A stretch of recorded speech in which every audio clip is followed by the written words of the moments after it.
नमस्कार, आप देख रहे हैं ईस्टर्न क्रॉनिकल। मैं अमरजीत सिंह। आज की ताज़ा खबर। 14 जनवरी से पोंगल का त्योहार नम्मा ओरू पोंगल मनाने का अभियान शुरू हो रहा है। इसी साल तमिलनाडु में विधानसभा चुनाव होने जा रहे हैं, जो कि इस बार चुनौतीपूर्ण हैं। जयललिता और करुणानिधि के निधन से पार्टियों के लिए नए चेहरे की समस्या उत्पन्न हो गई है। जनता को लुभाने के लिए सभी दलों में होड़ सी लग गई है। वादों से लेकर तोहफों तक के लिए सभी त्योहारों के मौके तलाश रहे हैं। पोंगल उत्सव पर वादों और तोहफों की जमीन तैयार की जा रही है। दिवंगत जयललिता की पार्टी AIADMK प्रत्येक परिवार को 2500 रुपए नगद, शर्ट और साड़ी के साथ पोंगल बनाने की सामग्री देने का ऐलान किया है। CM पलानीसामी और स्वास्थ्य मंत्री विजय भास्कर खुद ये तोहफे बांट रहे हैं। इस पर विपक्षी पार्टी DMK ने अदालत का दरवाजा खटखटाया। उसका आरोप है कि सरकार लालच देकर लोगों का समर्थन पाना चाहती है।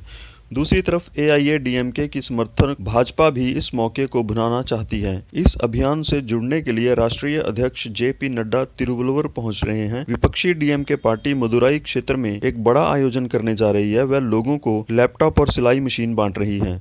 फिल्मी कलाकार कमल हसन की पार्टी ये ऐलान कर चुकी है कि सत्ता में आने पर वह गृहिणियों को वेतन दिलाने का कानून लेकर आएंगे। अगर अदालत इन कानूनों को सिरे से खारिज कर देती तो पूरे देश के किसान जो दिल्ली सड़कों पर बैठे हैं वो खुशी खुशी घर जाते और अपने परिवार बच्चों में बैठकर लोहड़ी का त्योहार मनाते। उन्होंने कहा कि अगर आने वाले समय में हालात संतोषजनक न हुए तो संघर्ष में तेजी लाई जाएगी। उन्होंने बताया कि सब पार्टियां किसानों के साथ हैं, मगर यहाँ बात पार्टियों की नहीं है। यहाँ सब लोग किसान हैं, कोई राजनीतिक पार्टी नहीं। किसान लीडरों ने बताया कि 24 जनवरी को हर गांव से किसान ट्रैक्टर द्वारा दिल्ली पहुंचेंगे और 26 जनवरी को किसानों द्वारा की जा रही परेड में शामिल होंगे। वे किसी भी तरह की हिंसक गतिविधि में शामिल नहीं होंगे, मगर वो ये जरूर चाहते हैं कि कानून जल्दी से जल्दी रद्द किए जाएं। कोविड के खिलाफ देश जंग के लिए तैयार है। देश के सबसे बड़े टीकाकरण अभियान को लेकर सारी तैयारियां मुकम्मल हो गई हैं। ये टीकाकरण 16 जनवरी से शुरू होने जा रहा है। PM मोदी इसकी शुरुआत करेंगे। पुणे स्थित सीरम इंस्टीट्यूट के मुताबिक उन्होंने भारत सरकार द्वारा दिए गए कोविशील्ड वैक्सीन के 90% यानी करीब 1 करोड़ 9 लाख डोज तय स्थानों तक पहुंचा दिए हैं। बाकी भी जल्द पहुंचा दी जाएगी। बायोटेक भारत ने बुधवार को बताया कि उन्होंने अपनी कोवैक्सीन 11 शहरों तक पहुंचा दी है। प्रधानमंत्री इस अभियान के साथ साथ कोविन ऐप भी लॉन्च करेंगे। इसके बाद अलग अलग राज्यों में वैक्सीनेशन शुरू हो जाएगा। बता दें कि वैक्सीनेशन के लिए रजिस्ट्रेशन कोविन ऐप के माध्यम से ही होगा। वैक्सीन के पंजाब पहुंचने पर इसे जिलों में भेजना शुरू कर दिया गया है। इस वैक्सीन के लिए 2 से 8 डिग्री का तापमान चाहिए। इसकी जिम्मेदारी सिविल सर्जनों को सौंपी गई है। विभाग के उच्च अधिकारियों की तरफ से साफ आदेश है कि अगर वैक्सीन खराब होती है तो संबंधित सिविल सर्जन जवाबदेह होंगे और उन्हें सस्पेंड भी किया जा सकता है। असम से लेकर गोवा और JNK से लेकर केरल तक पूरे देश में दूर दराज के इलाकों तक वैक्सीन पहुंचाई गई है। पंजाब में बर्ड फ्लू नाम की बीमारी का कोई भी केस मौजूद नहीं है और न ही मनुष्य को इससे कोई खतरा है। ये कहना है अल्पाइन पोल्ट्री फार्म के मालिक भूपेंद्र सिंह का। उनका कहना है कि पंजाब बर्ड फ्लू नाम की बीमारी की चपेट में नहीं है। जो भी पक्षी मर रहे हैं वो किसी स्प्रे या प्रवासी पक्षियों की किसी बीमारी का नतीजा हो सकते हैं। कई बार विदेशों से आने वाले ये पक्षी कोई बीमारी साथ ले आते हैं तो वापसी पर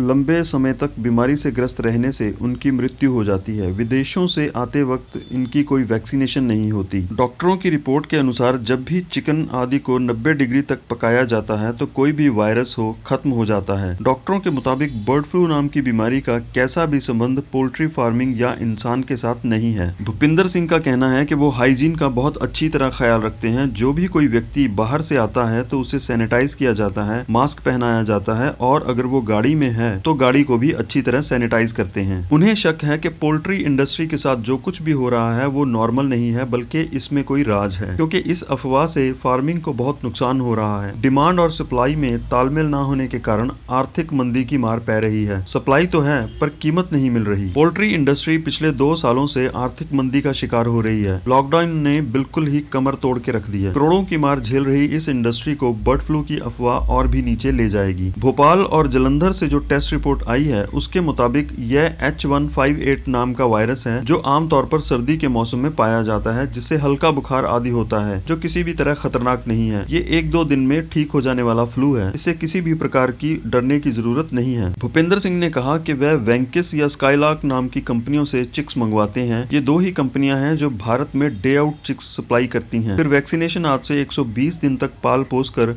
अंडों की उत्पादकता शुरू हो जाती है।